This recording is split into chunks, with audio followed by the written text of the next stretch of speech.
OP Shukla, Hindi dictation, गति 100 शब्द प्रति मिनट। Be ready.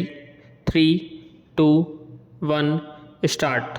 अध्यक्ष जी, मैं इस बिल का विरोधी नहीं हूँ, बल्कि अपने कुछ संशोधनों के साथ समर्थन करना चाहता हूँ। अभी मंत्री महोदय ने जो प्रतिवेदन सदन के सामने पेश किया है, उसमें बताया गया है कि राष्ट्रीयकरण के बाद कारखानों ने कितनी उन्नति की है।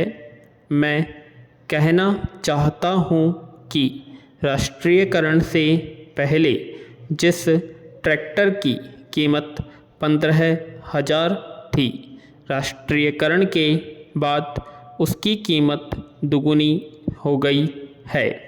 जब से यह काम सरकार ने अपने हाथ में लिया है और किसानों को ट्रैक्टर बांटने लगी है,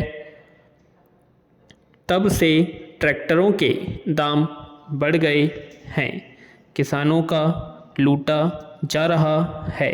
यह सब राष्ट्रीयकरण का परिणाम हुआ है।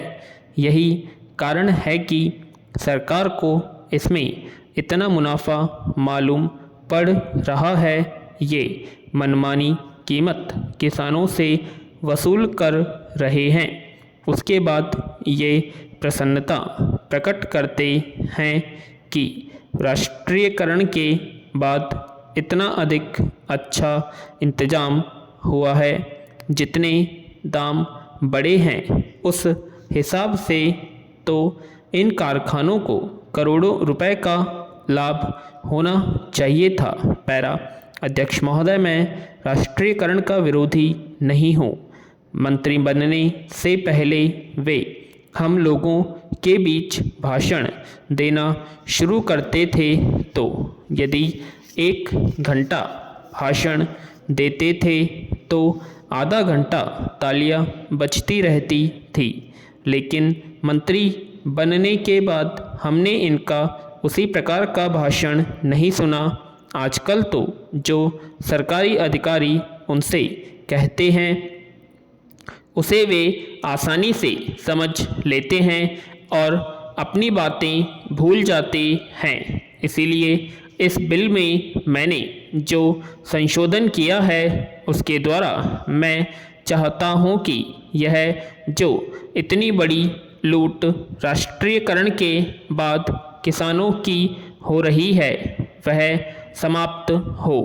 यह बिल 50 पृष्ठों का है, लेकिन किसानों को छोटे ट्रैक्टर मिलेंगे या बड़े या किस प्रकार के, इसका कोई जिक्र नहीं है। सारे देश में कानून के द्वारा किसानों के पास छोटी छोटी ज़मीनें होती हैं, लेकिन ट्रैक्टर का कारखाना अभी तक बड़े ट्रैक्टर ही बना रहा है।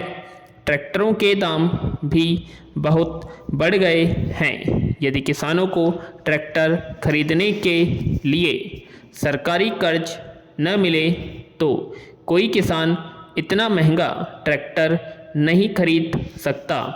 अभी तो ट्रैक्टर खरीदने के 1-2 साल बाद ही किसानों की ज़मीन बिक जाती है, क्योंकि उन्हें सरकारी कर्ज वापस करना होता है। पैरा। यद्यपि मैं इस बिल का समर्थन करता हूँ, लेकिन मंत्री महोदय से यह कहना चाहता हूँ कि इस पर जनता की राय ली जाए। इसके साथ ही ऐसा बिल भी लाया जाए जिसमें यह विवरण हो कि ट्रैक्टर महंगा होगा या सस्ता होगा, कितने हॉर्स पावर का उसमें इंजन होगा। इस बिल में यह भी प्रावधान होना चाहिए कि राष्ट्रीयकरण के बाद जो भ्रष्टाचार या लापरवाही बढ़ गई है, उसको कैसे मिटाया जाएगा।